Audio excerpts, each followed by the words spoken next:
Good evening, ladies and gentlemen. Welcome to this evening's live stream. As you can see, we have I call them one special guest, don't I, our regulars. So, Phil, it's great to have you with us tonight. We've got lots of things to talk about. So, welcome, Phil. It's great to be back, and let's look into the really fascinating topics that we're talking about tonight. Yeah, we've got quite a few. Now, the main part this evening, Phil and I are going to discuss the misogyny bill that it's getting towards presentation in the Scottish Parliament. It's going through the system. It's at a consultation stage. We're going to have a look at what's involved in that. And it's extremely interesting. But I've got the comments in now. If you want to throw comments in, we'll see those. But before then, a bit of other news. Jonathan Richardson is our Scottish Family Party candidate in East Kilbride West on the 6th of August. So if you happen to live in the ward East Kilbride West and for that council by-election, then vote for Jonathan. Leo Lanahan stood in Bells Hill last week. Leo was very busy during the time, but we thought we'd put a candidate up to have a name on the list. He got over 1%, but that seems to be our sort of baseline at the moment. If we don't campaign, we get sort of between about 1.5%, somewhere around there. So that was fine. That's all added to public awareness of us. Jonathan is getting a leaflet put together, a leaflet printed, and he's going to do quite a lot of deliveries of those just before the election. So we'll see how Jonathan does there. But other things in the news.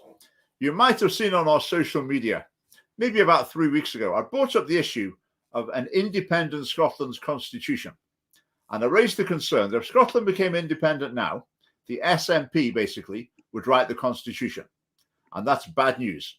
Even if you want independence, you probably don't want the SNP to be writing the constitution, because they'll put all sorts of things in the constitution, like a right to abortion, for example. And once it's in the constitution, it's a lot harder to change. You can't change the constitution by just voting in a different government and getting a majority vote. It's normally a much higher bar to change the constitution. So I raised that concern, and then lo and behold, Humza Yousaf's now talking about the constitution, bang on cue. So, Phil, any thoughts about that? What could you imagine an SNP written constitution for an independent Scotland? Well, I must say that I've never read the Constitution of America, but to me it seems like the way I follow conversations about the American Constitution, and it seems like the people back there really were thinking very, very long, deep and hard about possibilities and how to protect the people, protect the government. It all makes a lot of sense. And I just don't think that nowadays we have any politicians who would be serious enough to write any constitution, to be quite frank. That would not just be the SNP, but obviously a party like the SNP, that's the worst case, one of the worst case scenarios. Yeah. The reason I brought the issue up a few weeks ago is I had a conversation. A constitutional expert who supports the Scottish Family Party got in touch and said, we'd like to have a chat about it. So we've now got some things in our manifesto about a constitution for Scotland as well, if that were to become necessary. This expert, as with so many people, it's one of the great frustrations leading the Scottish Family Party, is to meet so many people with such a range of talents and abilities and fields of expertise who are not willing to be associated with the party publicly, which is frustrating. And he was somebody, he didn't want to play any public part, but he was very much supportive of us, and we appreciate that expertise. I had a look at what they have got proposed for the Constitution, and it's just full of what you'd expect. They've got a lived experience committee providing input to it. You can just imagine, I'll maybe make a video about what they're proposing, but you can just imagine what's going on, like giving everyone a right to everything. And it's all very vague. So it's basically giving people the license to sue the government left, right, and centre for all sorts of spurious reasons. But that's sue the government. Yes. So like the government declares you've got a right to food. To be honest, I actually think that's a great idea. I'm unfortunately at a point now where um, where my opinion of the current government is so low that I'm constantly very happy when they're self-destructing. So yeah, there is that. Yeah, so yeah. if they give the people the right to sue the government, I would say, yeah, bring it on. Um, Yeah, you make we've got the bill though, I suppose. it. John, thank you. Yes, I got that wrong. 6th of July. You are absolutely right. The by-election is the 6th of July. So all you voters in East Kilbride West who are about to miss the election, don't. Right, what else have we got on the list? Keir Starmer came to Scotland to announce policy of basically winding down the oil and gas industry, restricting it quite severely. Okay, which is fine. That's a policy. But if that's your policy, I think you need to follow it up and be honest and say this is really going to hit the economy. It's going to cost jobs. It's going to make energy more expensive. But we need to do it because we need to play our part tackling climate change. That will be honest to say that. But instead, of course, he says, right, we're going to really restrict, wind down whatever, the oil and gas industry. And the result of that is going to be that energy is cheaper. It's going to strengthen the economy. And there are going to be more well-paid jobs around. I feel you're not supposed to laugh. You're supposed to say, he's the man I'm going to vote for at the next election. But, I mean, that's the tragic thing, is that in the next election, it's quite likely that Labour is still going to win with clowns like this and talking absolute nonsense. And the only group that you can blame for that are the Tories, unfortunately. I mean, the fact that they made themselves so unelectable and that they disappointed people so deeply by not being actually conservative and not doing what they were elected to do, the fact that clowns like Labour could get into power, I mean, it's very tragic. Yeah. I just think it's so. I mean, he must know he's not been honest. The SNP say the same thing, don't they? That we're going to go greener and greener, more and more renewable, and it's going to benefit the economy. It's just not honest. Yeah. I mean, if you want to say that, say you're going to do it, and say it's going to be very expensive and it's going to make energy more expensive, but it's the price we've got to pay. That's honest. Yeah. But I suppose the media's compliant as well. They'll go along with that, but they just present it as a win-win. But in politics, win-wins are maybe quite rare.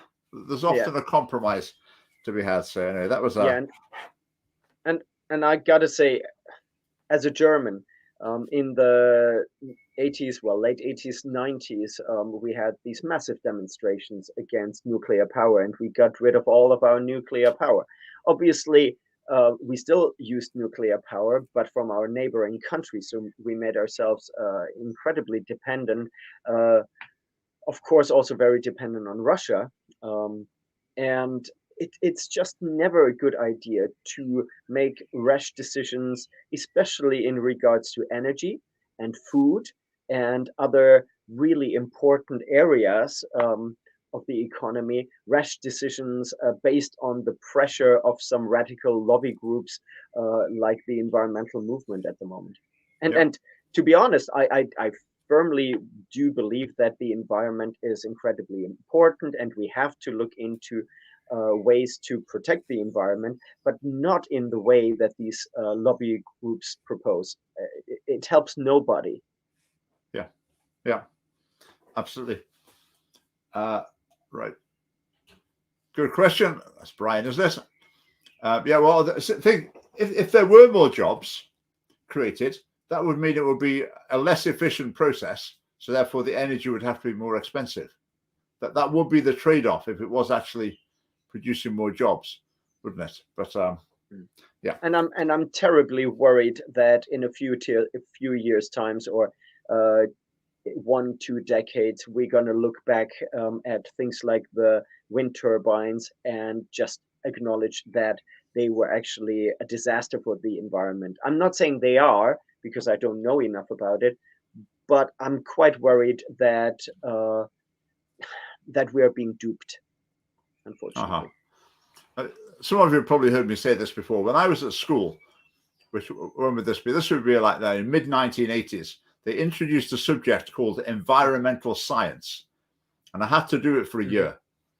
And basically, the only thing they taught me, because they must have repeated it over and over again, the one message I got, I remember learning this in geography as well, that's the oil is going to run out by the year 2000. There's going to be none left. Yeah, I remember. So life as we know it was not going to continue. There was, I mean, we've got to start preparing now, because this absolute calamity is coming upon us. Now, at the time, I don't know, were there good reasons to think that? I don't know. But it affects your ability to take seriously the next scare that comes along. And that's not cynicism. That's been rational. If the same group of people, if you like, the same establishment comes up with a dire prediction like that turns out to be totally, totally wrong. And I think there are more reserves now than they were aware of than ever before. So yeah, it changes your perspective a little bit. The problem is if you are being lied to again and again and again, it's the old boy cry wolf story.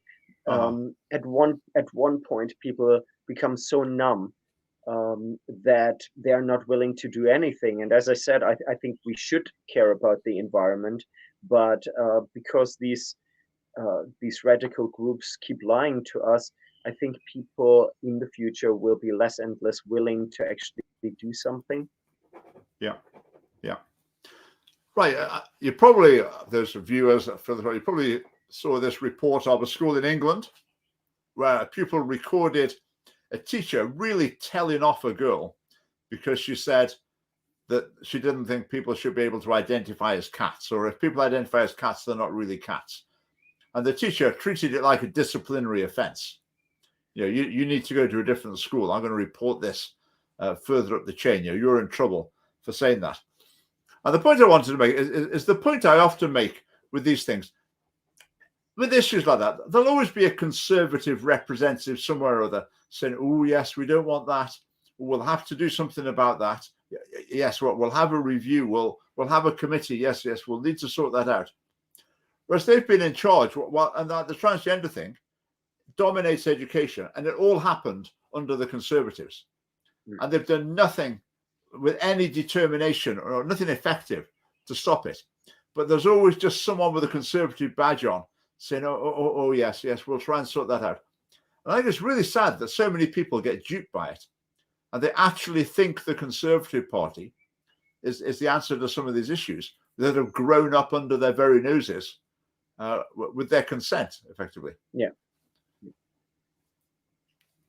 Well, what I felt when I listened to that audio recording, I was immensely hopeful for the next generation, and I thought there must be a lot of young people that are willing to speak up. They will be predominantly from the working class, I would assume. Unfortunately, people from the upper class or higher middle class, I think they are much more encapsulated by this university mindset that is really brainwashing them. So go working class. Yeah. I've heard people say no radical movements ever really get going in the upper classes. It tends to be the working class. Because middle class, upper class people, they've got more invested in the system. If things are going pretty well, and if they don't toe the line, things might not go so well.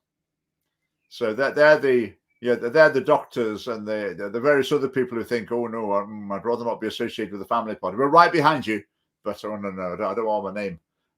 So that's more those people. Whereas working class people are a bit more, so let's just go for it. Let's just say what we think. The other thing that was interesting with that recording was it was a girl. Because often my impression with these things, generally conventional wisdom in the girls at school are a bit more eager to please the teachers. They'll go along with what's going on. They'll try and do what they're supposed to do and build up a good rapport, good relationship with the teachers. Whereas boys are a little bit more, we sort of, we don't care. We'll see what we can get away with, and we'll do our own thing a bit, be a bit more rebellious. But that was a girl saying that in that case. I think there's also an encouraging sign. So, on these particular issues, our message to school children is rebel. Argue with the teachers in the most polite sort of way. And at the end of the day, if you think the lesson's indoctrination, just say you don't want to go to it. And she was well informed.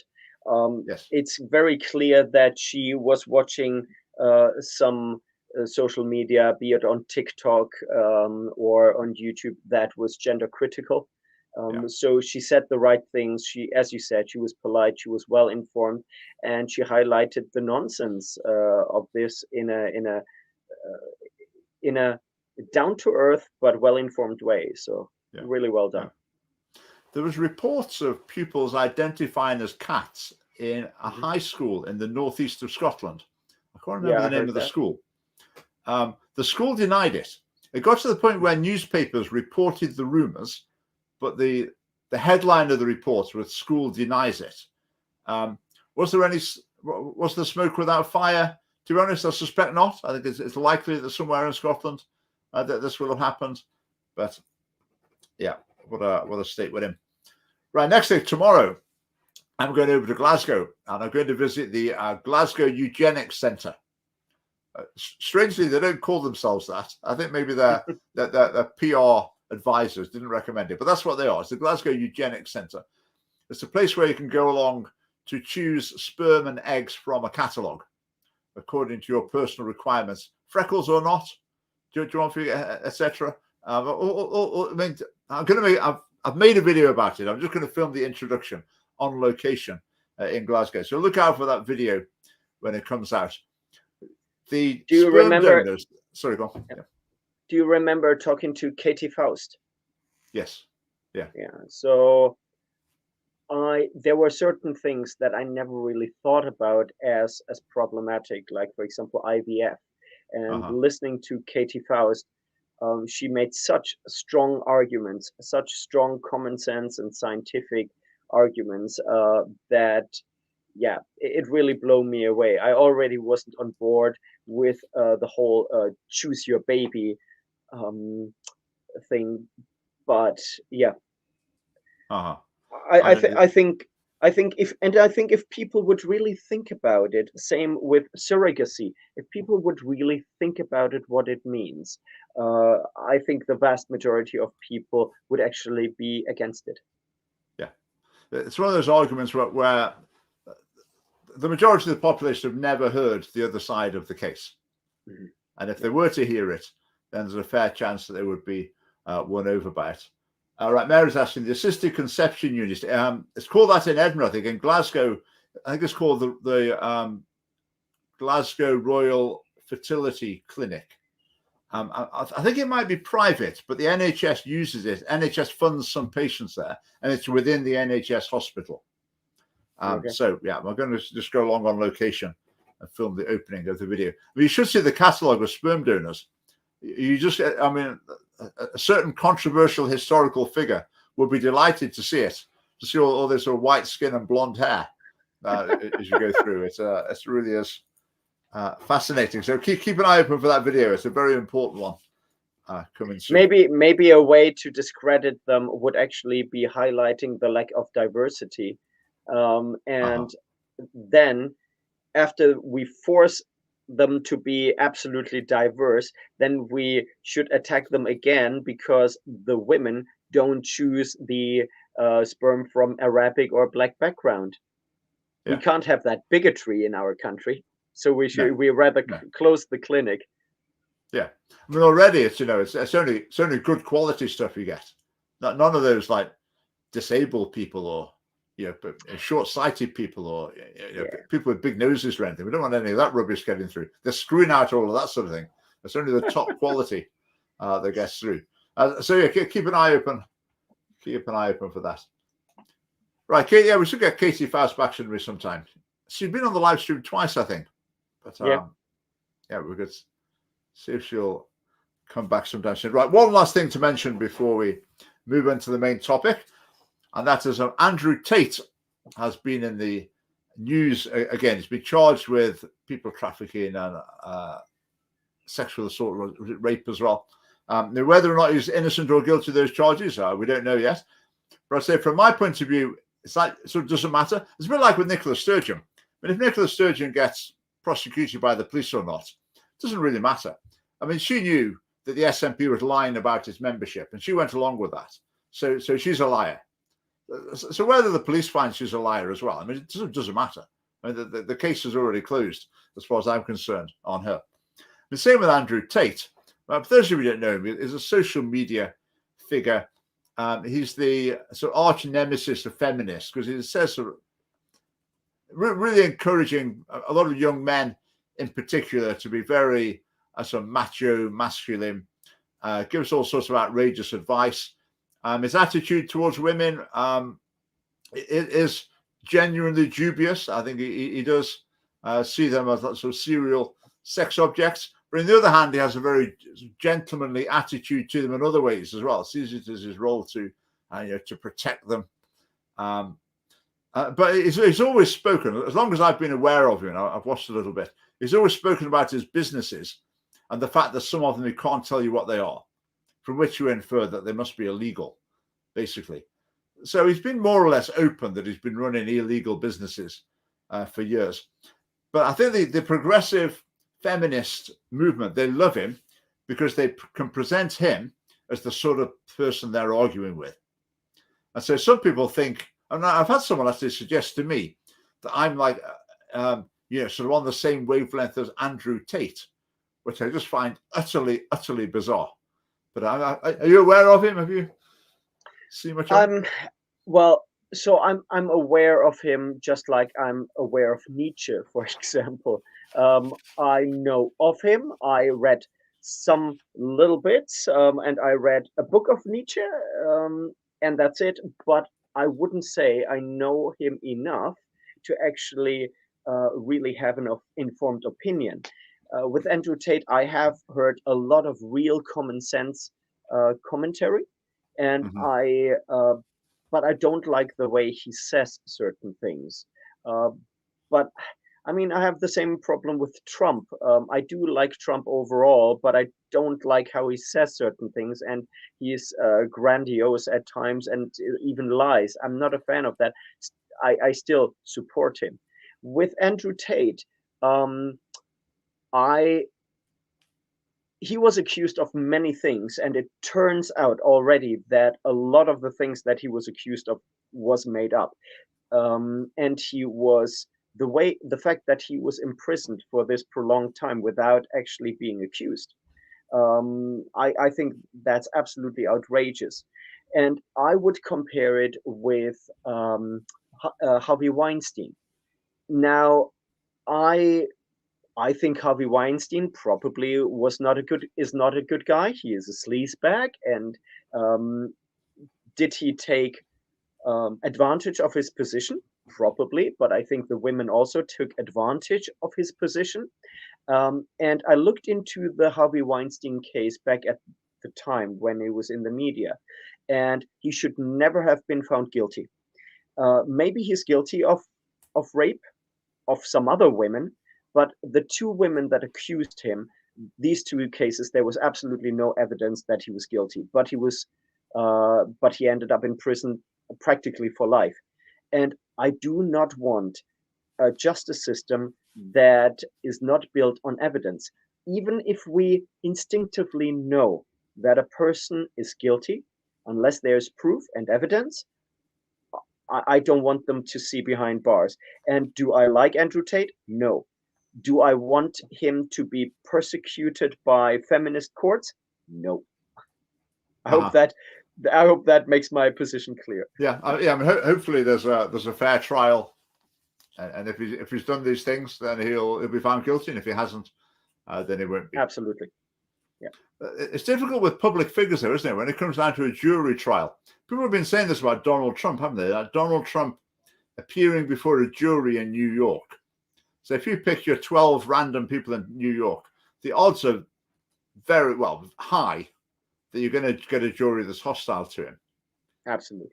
So Absolutely. I think that makes it quite a difficult thing to deal with. Yeah. Anyway, let's go on to the main billing now. Let's talk about the new misogyny bill that is sort of wheedling its way through the Scottish Parliament. But do you want to start from the beginning, where this came from? I mean, I can say what I know about it. If Uh-huh. there's something that isn't correct, please correct me. So a couple of years ago, they were looking into an enhancement of the hate speech legislation, and obviously it was the hate speech legislation or hate crime legislation itself is already absolutely awful. It should never exist in the first place. People should just be treated exactly the same. There shouldn't be legislation for LGBT people or sex gender. It's all nonsense. I think we agree on that. But Mhm. back then, they were also talking about introducing sex as a characteristic for hate crimes. But the feminist organizations, they were vehemently against introducing sex as characteristic. They said only misogyny, so only women should be protected under this law, not men, which obviously highlights that this law is not meant to protect victims. It's exclusively meant to social engineer and to favor one side over the other. That is very clear. So back then, the proposal for sex as a protected characteristic under hate crime legislation was rejected, with the promise from the SNP to um, to to talk about or think about a misogyny, a standalone hate crime. And then there was a um, oh, what was her name? Baroness. Do you know who did the report, Richard? The name's not springing to mind. I was reading it earlier today. I can't remember her name just now. Yeah, so a report was created which was obviously ridiculous and absolutely one-sided because it was only focused on misogyny. Male voices were completely ignored by the nature of it, and even the smallest things were highlighted. And based on this report, a consultation was now created, and this consultation is online for I think another 2 days, if I'm not incorrect. And yes, so do you want to say something about that so far? Yeah. So basically, the law as has been proposed. So if a woman stabbed a man to death while shouting, "I hate men, I hate men," stabbed a man to death, that's not a hate crime. Yes. Which, by the Whereas, way, happened. Which, by the way, happened here in Scotland. A young woman knifed a young man and killed him, and said her reasoning for it is because she hates men. She went to prison. She repeated that several times. It was in the newspapers. Even the other women in prison really dislike her because of her man hate. But obviously, that is not a hate crime. yeah. Whereas if some men engage in a conversation about their sexual exploits and a woman overhears it, then that can be a hate crime. Yes. Yeah. So that's, yeah. So as you say, any idea of equality completely out of the window. I mean, this ludicrous idea was first gestated when Hamza Yousaf was the Justice Secretary. Yeah. So this is his work. His fingerprints are all over it. So look at some of the details in it. I mean, one of the first things I noticed is they want to get rid of the not proven verdict in Scottish courts. Before we go into details, could we maybe highlight that there are, I think, 4 or 5 aspects, different areas that the bill would cover. Let me check. I have them somewhere here. I've got them here. Do you have them? Yes, Okay. Shall we talk about that real quick, just for the structure, so that people know what this bill would cover? Yeah. I mean, my overall observation of it is that basically it's very like the hate crime legislation. And the other thing I'd add is a lot of it, I don't see what it adds to the current law. Oh, it no. says if something's threatening and abusive, threatening or abusive is already illegal. And they say if it's threatening or abusive, and so I think, but that would already be illegal though, if we've just been threatening and abusive.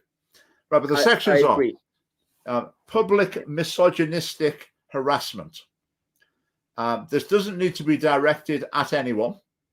Mm-hmm. So one of the examples, the most ridiculous example, was a group of men talking about sex, and a woman happens to overhear it. That could be classed as public misogynistic harassment. Now, if that was a bunch of blokes on a train having an inappropriate conversation, well, I mean, is that a crime? I mean, maybe and you always have to mirror and say, but it's okay if women do it. Oh yes, yeah, of course, and obviously we all know hen nights, and women can, especially women here in Scotland, can act very inappropriately, especially when under the influence. Yeah. Oh, by the way, that would the public misogyny offense, would that also include comedy, for example? Because I think it would. Certainly between these things, that might become under stirring up as well. Mm-hmm. Oh yeah. But the misogynistic harassment, the other thing they've got in mind as well, would be the wolf whistle, those sort of things. But the important thing about it is it doesn't need to be directed at anyone. Mm-hmm. So it could just be a conversation that's taking place that someone overhears, and that could be classed as public misogynistic harassment. So basically, it appoints women and girls as sort of agents of the law, if you like, law enforcement officers, to go around policing men to decide if they overhear something or see something happening that they declare to be misogynistic harassment. Whether the men were even aware that the woman was there, it wasn't directed at her, they didn't even know she was listening or whatever. So it creates that sort of dynamic, which is exactly what the feminist campaigners want. Because as far as they're concerned, men are bad, women are good. Because women are oppressed, men are the oppressors. So men must be bad. So if women are good, obviously we need to give women the opportunity to express their feeling that men are bad and to get them into trouble for being bad. Yeah. I mean that's basically the philosophy behind it. Yeah, so that's public misogynistic harassment. The next one was threatening, rape, sexual assault, etc. Which I just thought, well, that's bongo. I mean, threatening someone, that's already illegal. Absolutely. What's the law for? I think what they would do is increase the sentencing, similar to the hate crime legislation, where they just add longer sentences to it. But the thing is, men already get 60% longer sentences for crimes in general. So if a woman commits a burglary and a man commits a burglary, on average, men get 60% longer sentences. So this is just making like a justice system that is already a two-tier system even more extreme. Yeah. It reminded me, I mean, if you were the government and you consulted with the Scottish Classic Car Club and said to them, right, what laws would you like us to introduce? They'd say, right, we want the death penalty for anyone who steals a classic car. I mean, that's what they'd say. I mean, that's just I mean, it's just like that. It's that transparently partisan. Yeah. But now another thing in that is not just threatening, which is already illegal. It talks about invoking rape or sexual assault. Now, the actual consultation gives definitions of invoke, dictionary definitions that don't really help. It is a bit bizarre to read it because as though they're saying we're proposing this, but we don't quite know what it means. Let's have a stab at what it means. And I found it quite interesting that in the consultation, they are actually highlighting that certain aspects of this bill or of the report don't really make sense. And they're like, we don't actually know how they came to this conclusion. We recommend this, which there was at least a little bit of honesty that the whole thing is bull. Oh, incoherence, I think it was. Yeah, you must have been breaking into a German word there.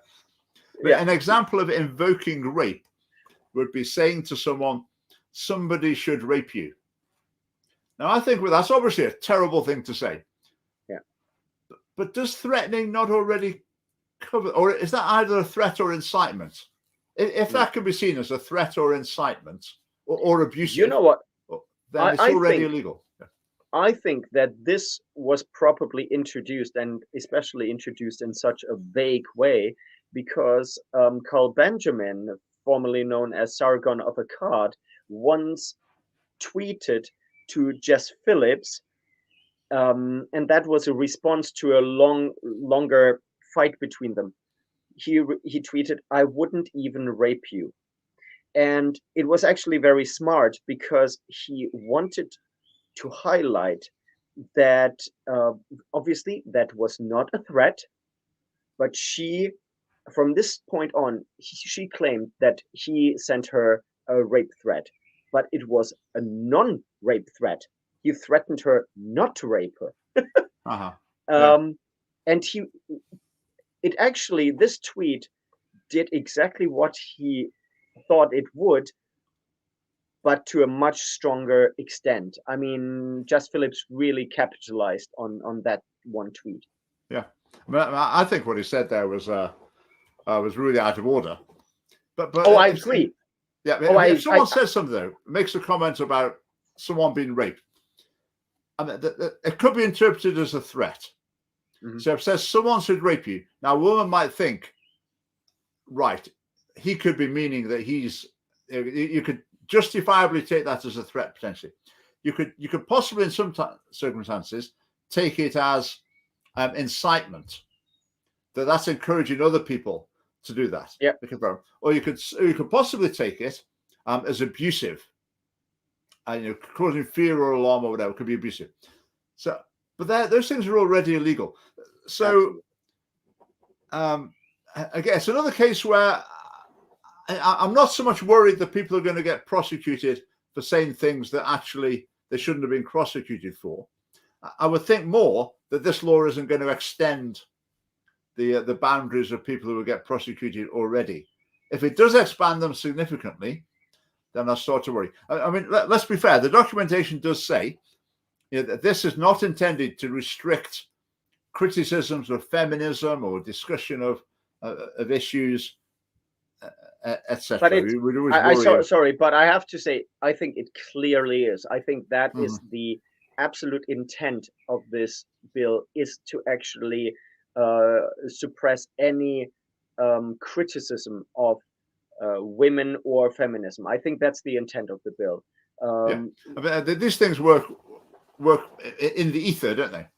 Absolutely. So when someone says, I think the gender pay gap isn't a problem to be solved, someone will say that's hate speech or misogynistic, and lots of people will agree. And the person who said it might think, I'm not quite sure. I'd rather not go through a 2-year court case to find out.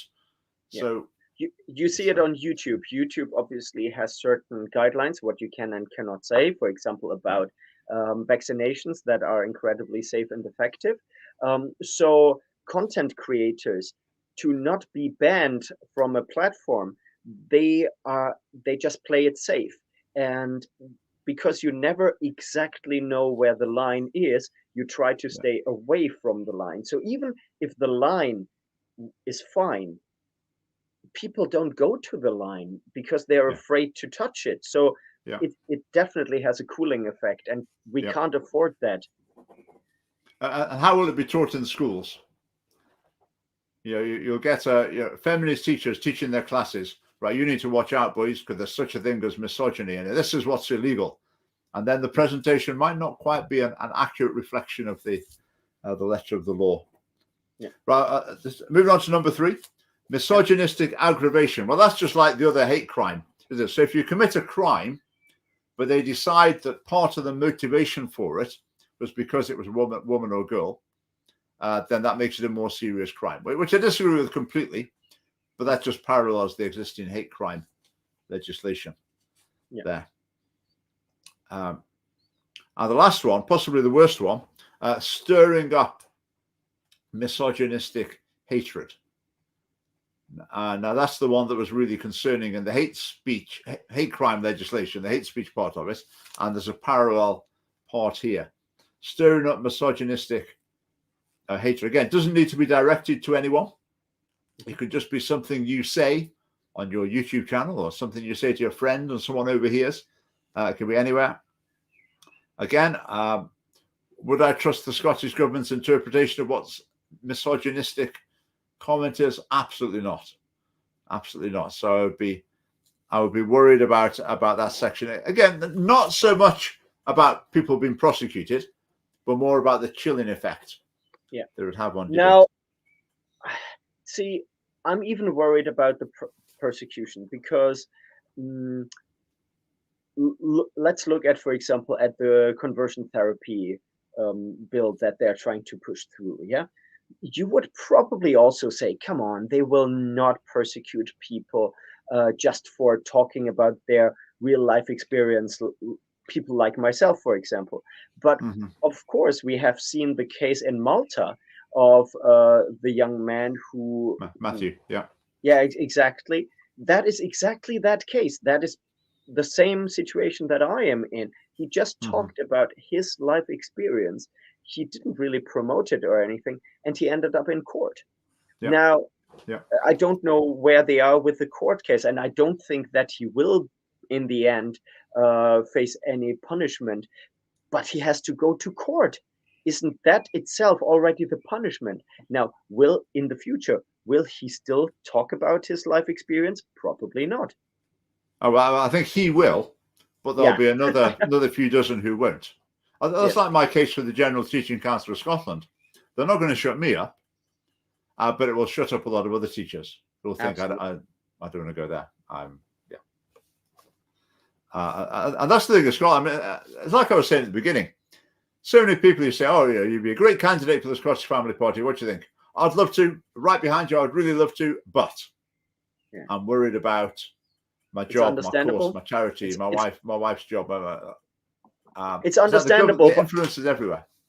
But I think you know that phrase, for evil to succeed, it just needs good men to do nothing, and that's exactly it. You really have to speak out. I mean, every time I see a rainbow flag in a shop, I actually go inside and, like in a friendly way, tell them, sorry, I will not buy anything in your shop because of that flag, not because I'm homophobic, just because I don't want politics put in my face. And you'd be surprised, quite a lot of the workers in the shop, they take it on board quite positively. Some even say, I agree. Surprisingly, a high amount of people do say they agree. And they usually say, please send an email to to the headquarters. Yeah. I heard a story from a shop once. It was an independent shop, like one woman business.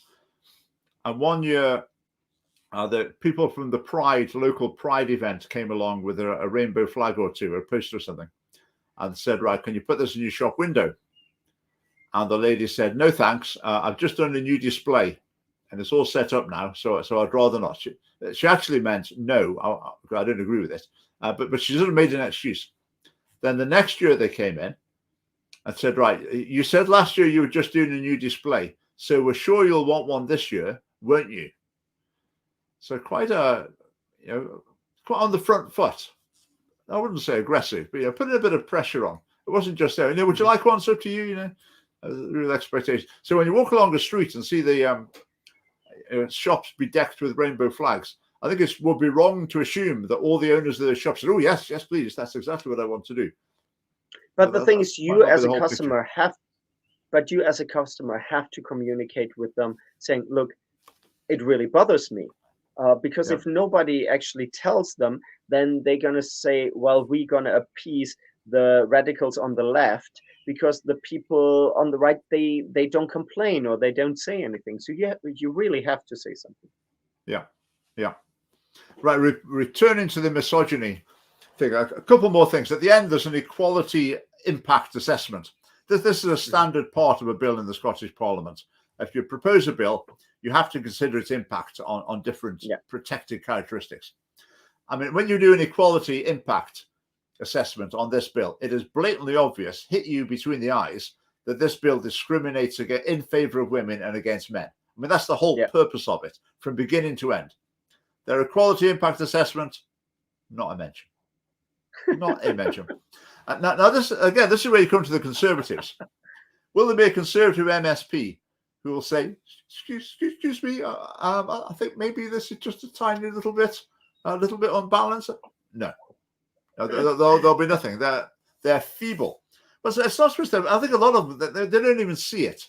They're not even aware enough to see that there's something wrong here. And then even if they were, or there's a couple of them who were, they wouldn't say anything. And that's the problem in the Scottish Parliament, is this sort of thing goes through completely unchallenged. Unopposed. Yeah, absolutely.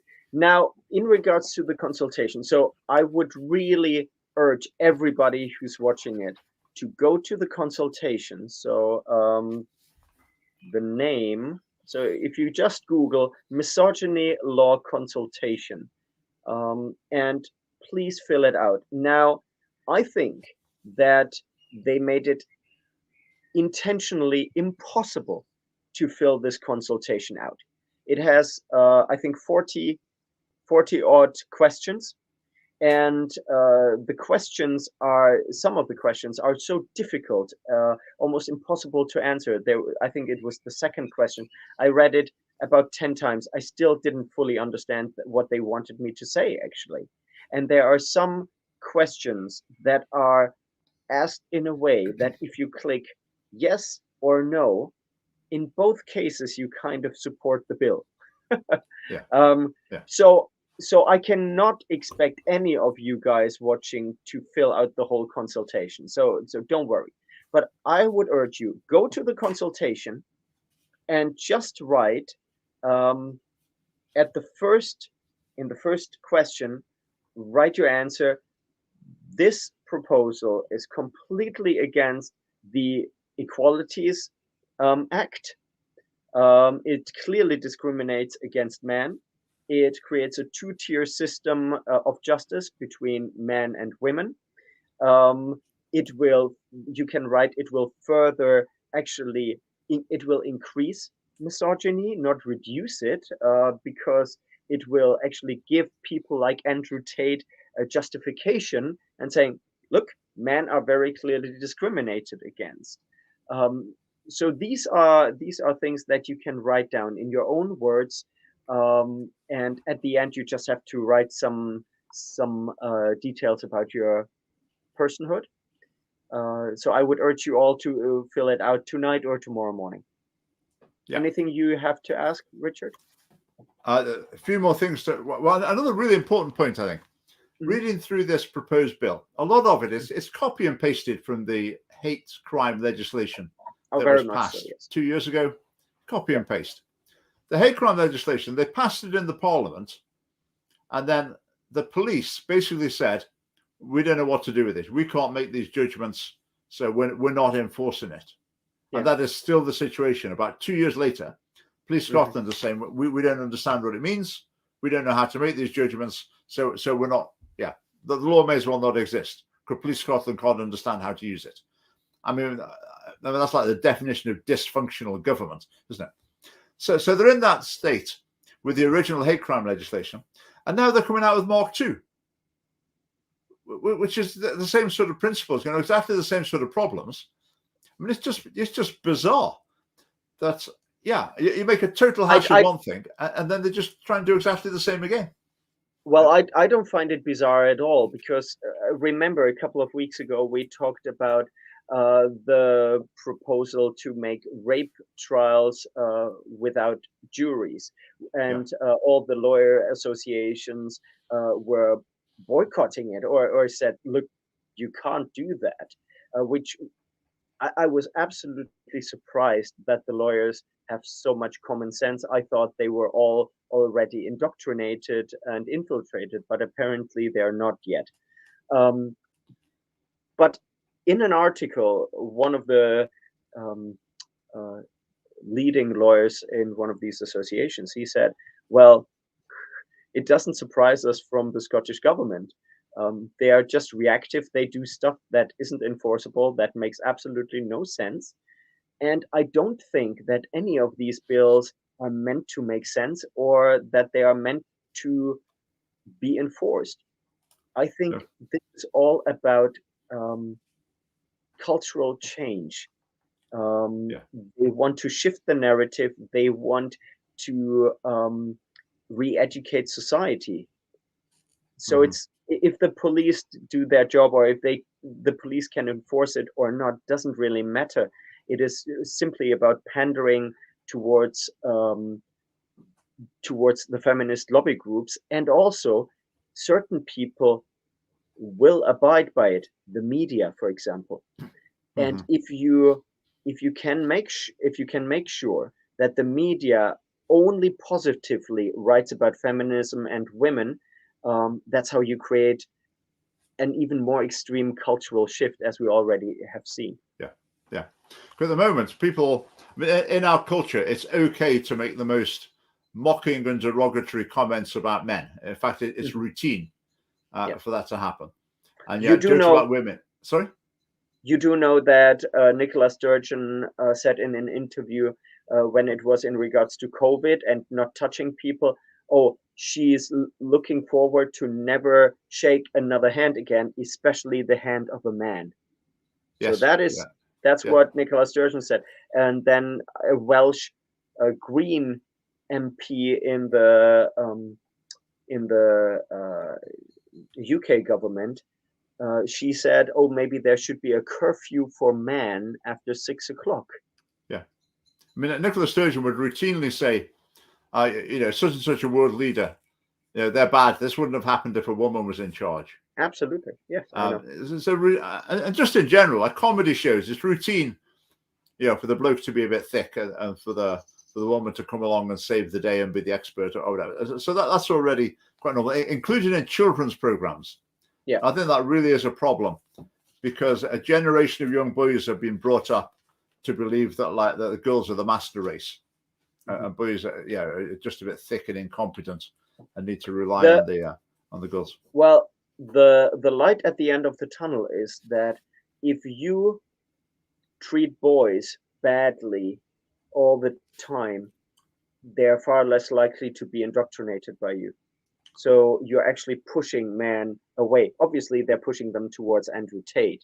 And I hope that better role models come along, but at least they're starting to reject the narrative. Yeah, good point. That's a good point. I hadn't thought about that one before.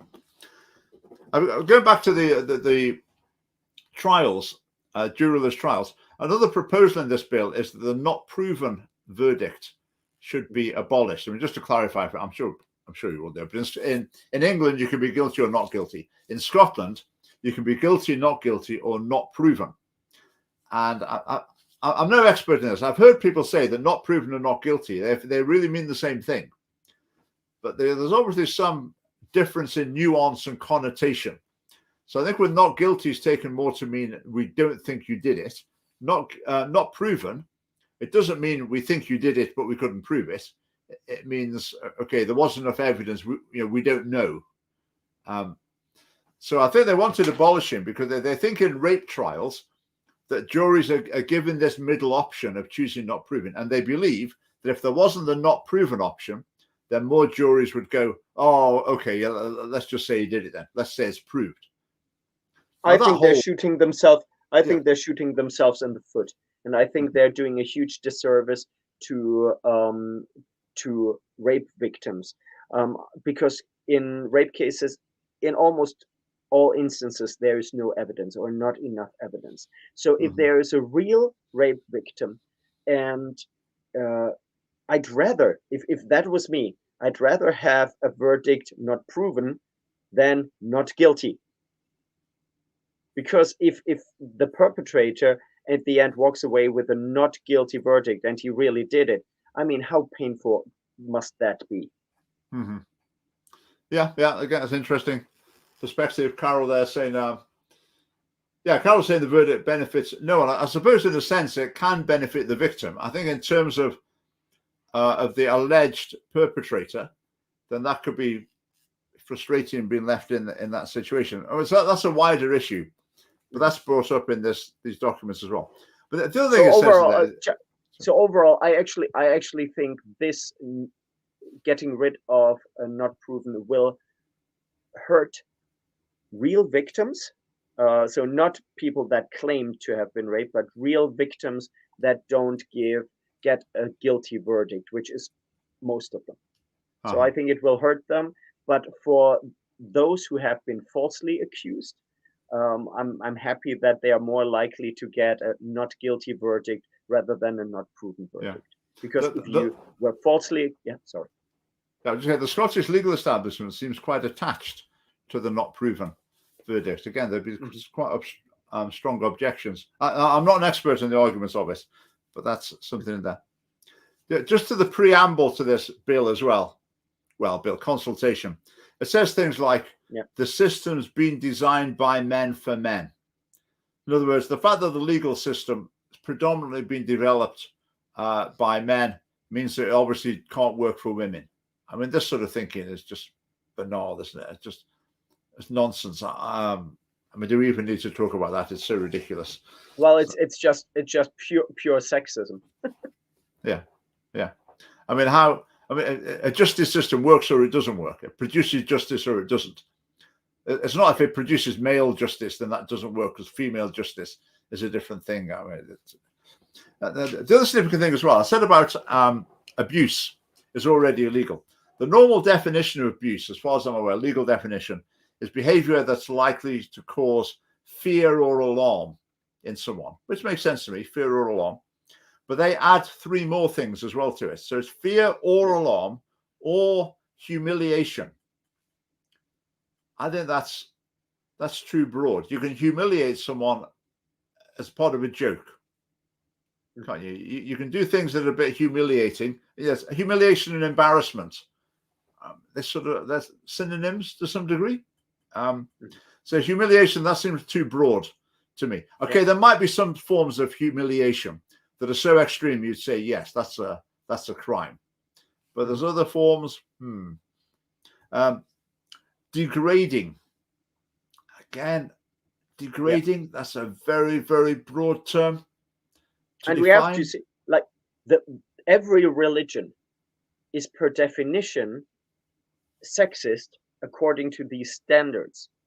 They would read the Bible and say, oh, this is degrading to women. From a biblical Christian point of view, we know that is not the case. But for feminist modern standards, they would say it's degrading to women. So do we have to ban the Bible? Do we have to ban the Quran? Yeah. I mean, if you imagine someone saying, again, I then say some things because YouTube's artificial stupidity might pick it up. So let's say someone says the opposite of women are really clever. If someone says the opposite of that, and a woman overhears it in the pub and decides that she feels degraded by that. Now, logically, would that make someone feel degraded? I would say that you might be able to make a case that is an appropriate word to use. Should that be a crime? I'm sort of contradicting what I was saying earlier. I'm not worried about this overreaching. Maybe I am, actually, looking at these. The other thing that comes under, they're extending the definition of abuse to cover, is distress. If it makes you feel distressed. Again, some people get distressed very easily, I think.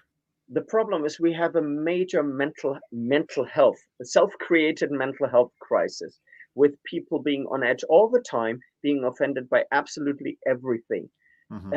So if a society that is completely insane, driven insane by the algorithms and by the media, everybody constantly feels distress. I mean, I see a rainbow flag and I see distress. And I really do, because I'm so hyper aware now. But that's not sane.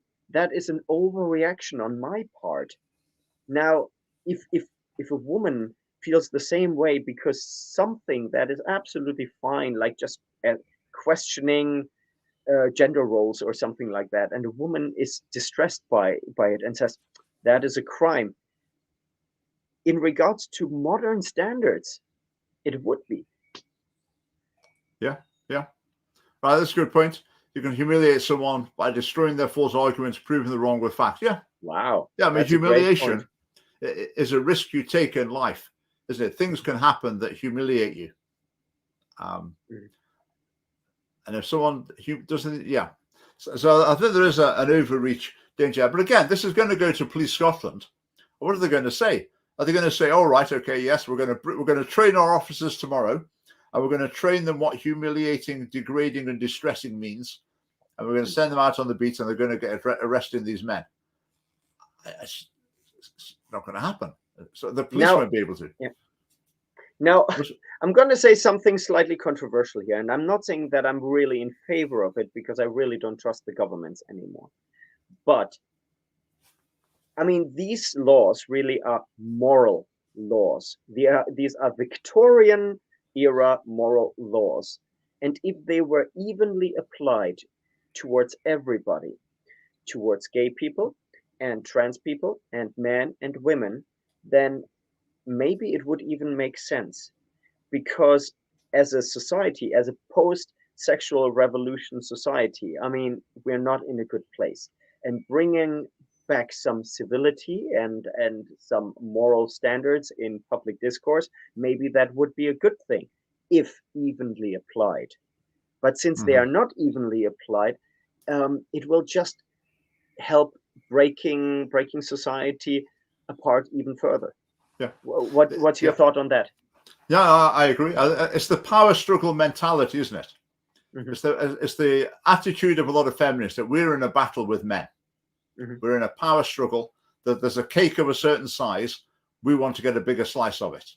Yeah. And so we've got to fight them. And one of the ways we're going to fight them is through laws like this.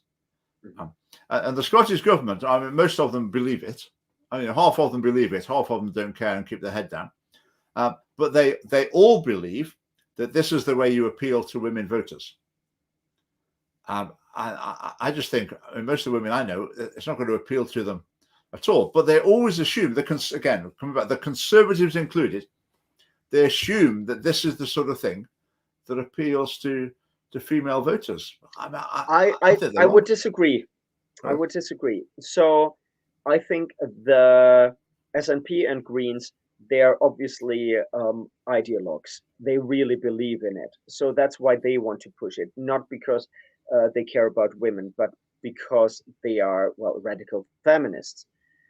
Now, I think that the Tories, and I'm going to defend them here, actually. I think that Tories,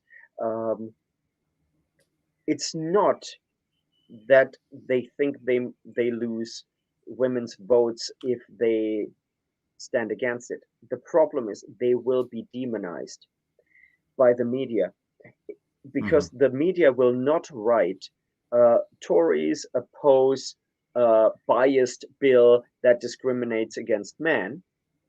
They will say Tories throw women under the bus. Yeah. So even if the Tories don't want to go along, they're being bullied into it. Yeah. But I think they would gain way more votes if they would actually grow a spine and say, no, we're not doing it. Sorry, this is nonsense. Yeah. I think so many people are desperate for politicians to grow a spine and say things as they are. Yeah, it's a vicious circle. The Tories aren't it. Yeah. No, it's a vicious circle for the Conservatives because they don't argue the case on one issue. Then that means public opinion and the center of gravity of media discussion shifts in one direction. Then on the next issue, the Conservatives don't argue the case. So the center of gravity of public debate moves again. So the Conservatives are always having to move in that direction to avoid being too controversial. But they're never pulling in the other direction. They're never presenting their case. They're terrified of breaking eggs and offending anybody. And that's why I really grew to like Donald Trump, because in the beginning I didn't understand his brassness and his offensiveness. I didn't get it, and now I do, actually, because now I would actually appreciate some people maybe not being offensive the way that Donald Trump is offensive, but I would want conservatives to start being appropriately offensive by just telling the truth. Is that what we've got with DeSantis? The message without the rough edges? I do like DeSantis, but he announced his presidential run and he really screwed that up. It was There was no energy in it. So I wonder if he's ready. I think he needs quite a bit of media training. And at the moment, to be quite honest, I, I wonder if dissenters would try to make peace and bring stability back. And at the moment, I want war. I mean, it's easy for me to say Uh-huh. because I don't live in America, but I think if I was living in America, I would want the civil war even more. I think that the people on the radical left are so dangerous and evil, outright evil. Unfortunately, I think that you can't compromise with them. That's why I applaud people on the conservative side that say, you know what, let's just ban abortion. We try to Uh-huh. compromise. We can't make compromises anymore. Um, it's We had Yeah. liberal thought for so long, and you tore down society. Let's bring in radical, Yeah. conservative common sense. The family party policies have always been pretty straight down the line, but we've made them even more so. In our current update, we've made some things. Some things where previously we'd had a sort of gone for a bit of a middle of the road, be straight down the line here, a bit in the middle of the road here. We're going more for just straight down the line. And I think, I mean, just to clarify, when you're talking about war in America, you're meaning culture war, political confrontation, I assume. Is that what I mean? I'm To be honest, I think that if there was to be a civil war over, and I would expand it, and I'm some before children are being mutilated and slaughtered and being made infertile. When I speak about slaughtered, I do mean abortion. At one point, um, if it needs a real civil war to actually end certain things, I think there needs to be a civil war. I'm not endorsing it. I'm not in favor of wars. I think every violence is awful. But the other side clearly doesn't care about human life anymore. And But um, within a democracy, though, you've got the opportunity to persuade. The route is to persuade people, isn't it? I mean, surely while there's the democratic system, now I know what you're going to say in response to this, and I'll probably disagree with you, but while the democratic system is functioning, then that's the system to operate through. When that is no longer a possibility and there are grave injustices or whatever that needs to be challenged, that's the point where I think other more direct means can I become justified. I would say so. In America, we have seen that the FBI has been used in very unsavory ways. And I'm not even talking about Donald Trump. I'm talking about just people on the conservative right, where Catholics are being put on the terror watch list for being a conservative Catholic. The fact that people are currently being trialed by the media.